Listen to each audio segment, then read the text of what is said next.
tax. Not your capital gains tax, no tax. That's my commitment to you. And look, keep in mind that for the last 8 years, we've tried it John McCain's way. We've tried it George Bush's way. We actually have an experiment in their economic theories over the last 8 years. They have been tested. They have been found wanting. They are not working for you. They're not working for this country. They're not working for this future. And that's why we need to put those ideas out of work.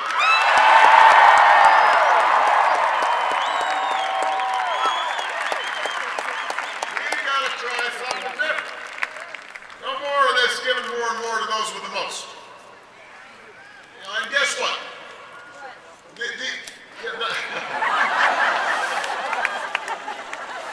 Part of our agenda has to not only be to make our tax code more balanced, but we've got to invest in the strategies that are going to grow our economy and create the engines of economic growth in the 21st century. And you know something about this here in Colorado. As president, I want to invest $15 billion a year in renewable sources of energy.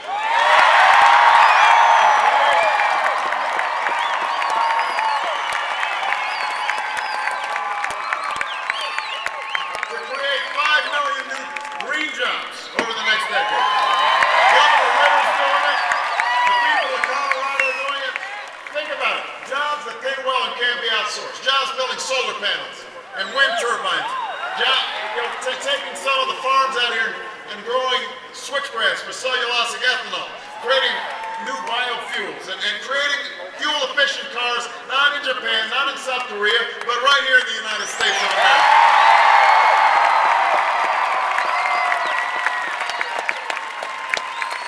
Jobs that will help us end our dependence on oil from Middle East dictators. Jobs that make us save our planet in the bargain. And I'll also put 2 million more Americans to work, rebuilding our crumbling roads and schools and bridges, laying broadband lines in rural communities so that companies can locate there and everybody has access to the internet, setting up a new electricity grid so renewable energy from wind and solar can get to the population centers that need it. We need to build an American infrastructure for the 21st century.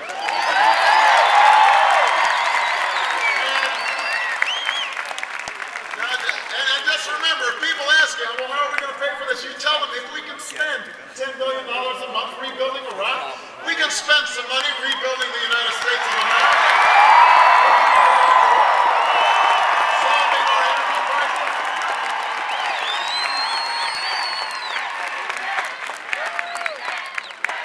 Yes, we can. She said where?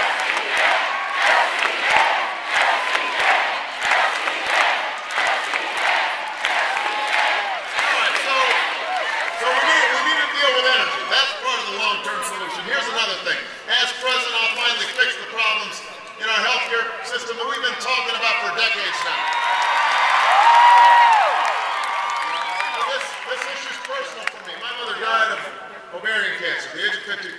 I'll never forget how she spent the final months of her life lying in a hospital bed fighting her insurance company because they said it was a pre-existing condition. They didn't want to pay for a treatment. You know, and let me tell you, as president, I will make sure that these insurance companies can't do that again. Because John McCain has a different idea. Like George Bush, he wants to tax your health care benefits for the first time in history. Let insurance companies keep discriminating against people who need health care the most. The same failed insurance company first, your family last health care plan that we need to change. My health care plan is pretty straightforward. If you've already got health care, keep it. You don't have to change your plan, change your doctor. The only thing we're going to do is work with your employer to lower your premiums. If you don't have health care, you'll be able to buy into a plan just like the one that members of Congress, including John McCain, give themselves. And we'll invest in preventive care and new technology so that we can finally lower the cost of health care for families and businesses and the entire economy. That's the kind of change we need. So we got energy. We got energy, we got health care. Number 3, we're gonna give every child in America the skills and knowledge they need to compete with any workers anywhere in the world.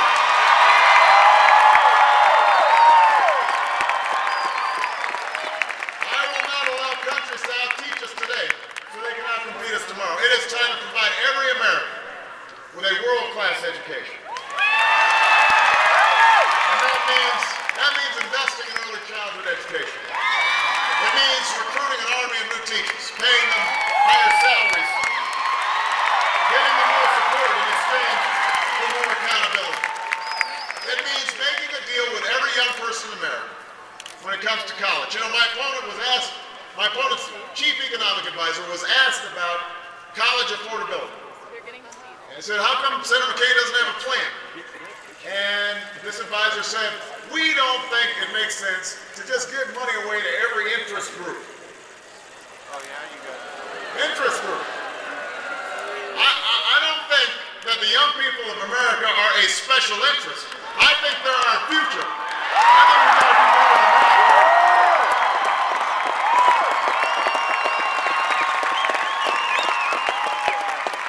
And that's why to all the young people who are here and to all the young people all across America, I'm going to make a deal with you. If you are willing to commit yourself to service in the community, to your country, whether it's joining the military, joining the Peace Corps, working in a homeless shelter, working in a veterans home, teaching in an underserved school, working in an underserved hospital, whatever it is, whatever way you decide to serve, if you are willing to serve, then we are going to make sure that you have the money to go to college, no ifs, ands, or buts.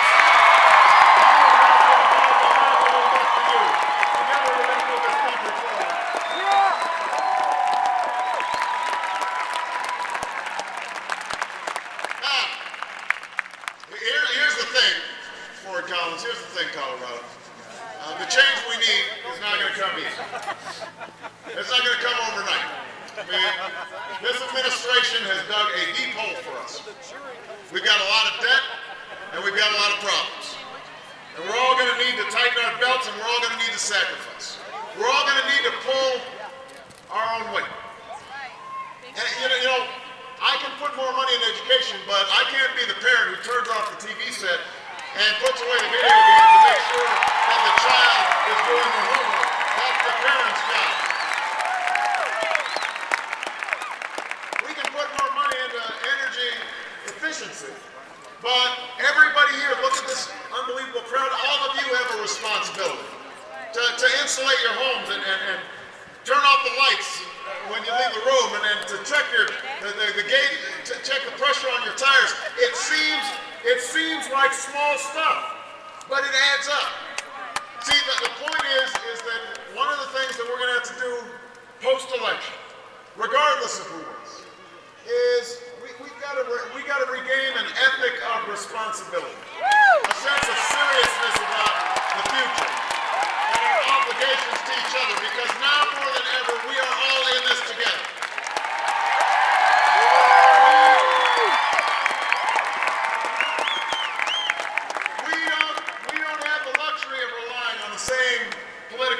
The same slash and burn tactics that are used every election to divide us, to make us afraid of one another. We can't afford it. With the challenges and crises we face right now, we can't be divided. Not by class, not by race, not by region, not by who we are or what policies we support. You know, contrary to what my opponents say, there are no real or fake parts of this country. We're not separated by the pro-America and anti-America parts of this country.